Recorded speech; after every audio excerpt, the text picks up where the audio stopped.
Itong model na to ay hollow. Ibig sabihin, hindi siya 100% na solid. Mas matipid kasi pag ganon. Ang problema pag hollow, bilis mag-crack itong toy na to. So, kailangan natin gawin, linisin ng mabuti. Pwede kayong bumili ng syringe na ganitong may tube para malinis yung loob. Okay? Siguraduhin malinis yan. Kasi kahit i-cure mo to, hindi siya na-cure yung nasa loob niya. So, itong sa ilalim, wala pa siyang primer. Makikita niyo yung alcohol sa loob.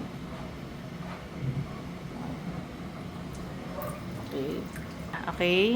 So, pag ikaw din ay may model na hollow, dapat meron kang butas na ganito para ma-drain yung resin sa loob. Ito, nalinis ko na to eh. Ito na lang kasi medyo masikip siya.